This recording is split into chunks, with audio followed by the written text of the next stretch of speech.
Hello viewers, welcome to my channel एफसे food.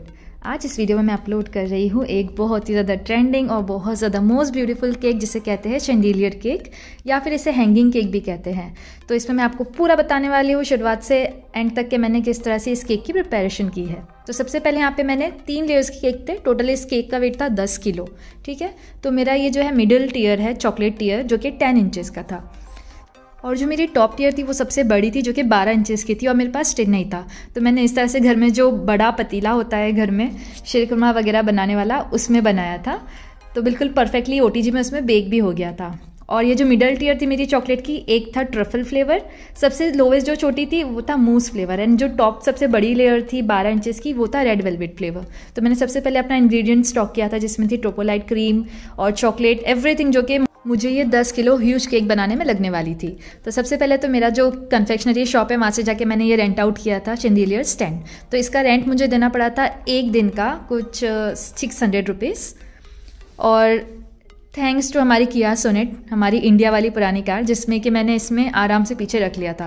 अब देखिए उस दिन पे अल्हम्दुलिल्लाह मेरे पास बहुत सारे ऑर्डर्स थे। ऊपर भी एक केक है जो कि ऑलरेडी मैं रेडी करके रखी हूँ। देन मिडल में सेकंड और थर्ड में जो आप देख रहे हैं वो तो चैंडिलियर केक का है, एंड नीचे भी एक केक है। इसके अलावा कपकेक्स भी मुझे उस दिन पर रेडी करना था। तो मैं 2 दिन पहले से ही सारी तैयारियाँ धीरे धीरे कर रही थी।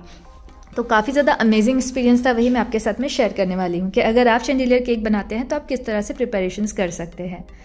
तो ये मेरी सबसे लोवेस्ट टीयर थी जो कि नीचे मुझे ग्लिटर करना था। तो ग्लिटर के लिए मैंने शिमर पंप लिया है और उसमें जो शिमर वाले डस्ट आती है वो यूज़ किया है। अब ये मैंने फ्लोरिस्ट के पास जाके सारा डेकोरेट करवा लिया था। मुझे एक्चुअली थीम दी गई थी कि उनका जो हॉल का सेटअप है वो कैसा है, उसके हिसाब से ही मैंने अपना स्टैंड रेडी किया था। एंड केक की डिज़ाइन जो है कस्टमर मैंने मिलकर डिसाइड की थी। अब मीनवाइल मैं एक कपकेक भी रेडी कर रही थी क्योंकि अराउंड एक ये चैंडिलियर केक के अलावा मेरे पास और 2 केक्स के ऑर्डर थे और ये कपकेक्स के ऑर्डर थे। तो अल्हम्दुलिल्लाह वो पूरा दिन काफ़ी ज़्यादा प्रोडक्टिव और बहुत ज़्यादा अमेजिंग था। मीनवाइल हम फ्लावर्स और भी लेके आए थे जो कि हमें केक में भी लगाना था, सेम फ्लावर्स। तो वो केक को आराम से फ़हीम फुट सेफ बना रहे हैं और उसकी डंडी कट कर रहे हैं, और अच्छे से इसे वॉश करके हमने फुट सेफ बना दिया है। And finally the day has come. ये है हमारा स्टैंड, ये है केक और इसमें है कुछ टूल्स, ये मेरे ड्राइवर। हम लोग जा रहे हैं अभी एक केक असेंबल करने के लिए। इंशाल्लाह सब कुछ अच्छे से हो जाए ठीक से। बस बारिश बहुत तेज़ हो रही है, सब एक यही मसला है। तो ये वीडियो काफ़ी पुरानी है, मैं लेट अपलोड कर रही हूँ। जिस वक्त बहुत ज़्यादा बारिश भी चल रही थी तो बहुत मुश्किल था केक डिलीवर करना, बट हमने कैसे भी करके पुल ऑफ कर लिया था ऑर्डर, और हम फाइनली यहाँ पहुँच गए हैं हॉल पे। तो ये जो हॉल का पूरा सेटअप था यही 3 फ्लावर्स के कॉम्बिनेशन में था। तो हमने अपना जो स्टैंड था वो भी उसी तरह से डेकोरेट किया है। अब हम डिसाइड कर रहे हैं कि इसके लिए जगह कौन सी परफेक्ट रहेगी। तो ये जगह मुझे अच्छी नहीं लग रही थी बिकॉज बैकग्राउंड में भी सेम फ्लावर्स था, तो जो हमारा स्टैंड था वो हाईलाइट नहीं हो रहा था। और कैसे था कि आप अगर एक बार केक इसमें सेटल कर दिए, केक आपने इसमें सेटअप कर दिया है, तो फिर आप स्टैंड हिला नहीं सकते हो। इसके लिए हमने क्या किया, पहले इसकी जगह अच्छे से फिक्स कर दिया एंड उसके बाद में ही इसमें केक स्टार्ट किया स्टैकिंग करने के लिए। तो पहला एक्सपीरियंस तो बड़ा डेंजर था क्योंकि हमने सोचा नॉर्मली हम ऐसा हैंग करेंगे और ये हुक जो उसके ऊपर है वो नॉर्मली मूविंग हुक है, लॉक नहीं हो जाता है। तो पहले मैंने ट्राई किया कि सबसे बड़ी टीयर हमें पहले लगानी थी क्योंकि डिसेंडिंग ऑर्डर में आएगा, सबसे बड़ा छोटा फिर एकदम छोटा। तो मैंने रॉड तो डाल दी और इसको हैंग भी कर दिया इस तरह से।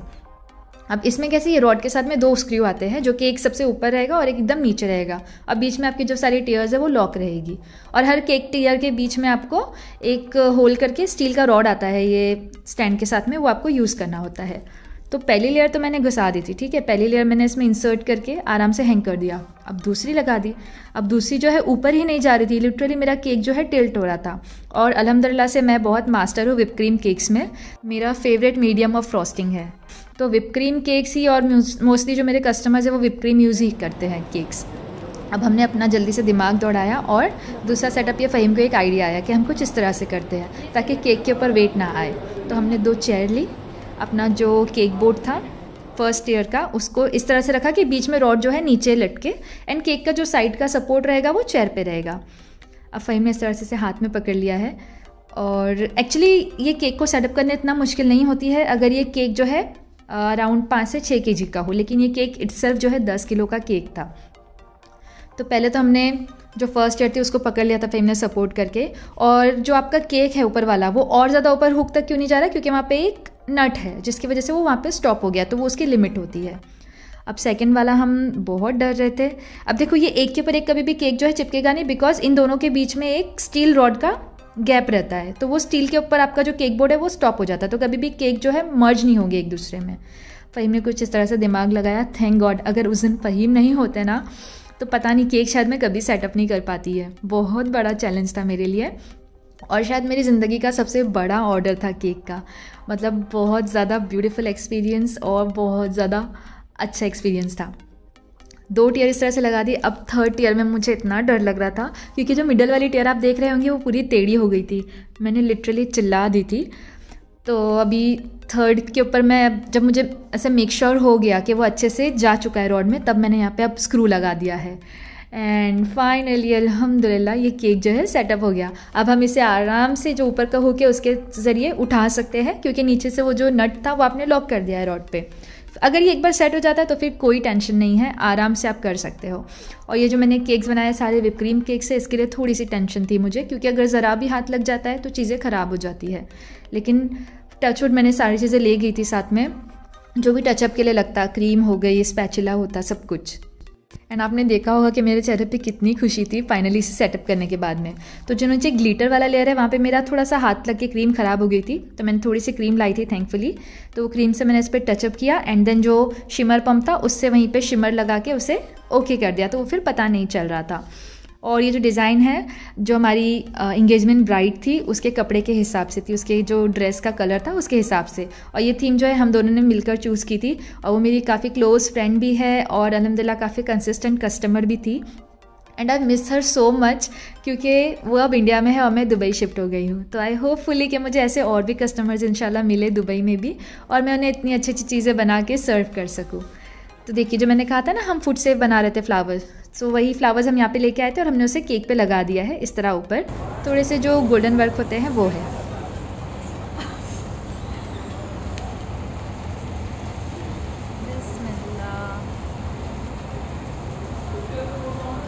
All the best guys for your future.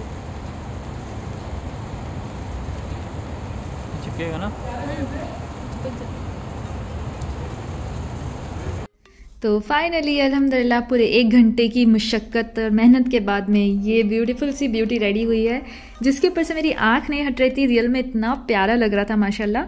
और एक्चुअल में ऐसा था ना कि जो ब्राइड के गेस्ट थे उन्हें लगा कि ये कुछ ऐसा मास्टरपीस जैसा डमी रखा हुआ है। दे लिटरली वेंट एंड उसमें उंगली कर करके उन्होंने लिटरली केक ख़राब कर दिया था। बटर क्रीम केक होता या फॉन्डेंट कवर्ड केक होता तो कोई प्रॉब्लम नहीं थी, बट ये क्रीम केक था, तो दुल्हन के कटिंग करने से पहले ही बहुत सारा इसमें डैमेज हो चुका था। बट तो अगर आप ऐसा केक लेने वाले हैं तो ज़रूर ध्यान रखना कि कोई इसके ऊपर नज़र रखे। और देखिए कभी भी मेरी आदत है, मैं कभी भी पहले अपना बड़े प्रोजेक्ट के लिए स्केच बनाती हूँ और उसके बाद में ही उसे एग्जीक्यूट करती हूँ। और ये मुझे मिला था जो सेटअप था उसका एक रेफरेंस पिक, जिसके हिसाब से मैंने अपना केक इस तरह से रेडी किया था। और ये केक टचवुड इतना स्टर्डी था कि आप लिटरली इसे झुला सकते थे, जिसकी वजह से इसे हैंगिंग केक कहा जाता है या स्विंगिंग केक या फिर चंडीलियर केक। तो अगर आपको ये केक सेटअप और ये वीडियो पसंद आया तो इस वीडियो का लाइक शेयर कमेंट जरूर करें और मेरा चैनल सब्सक्राइब करें। मिलते हैं अगले वीडियो में, तब तक के लिए बाय बाय, एंजॉय।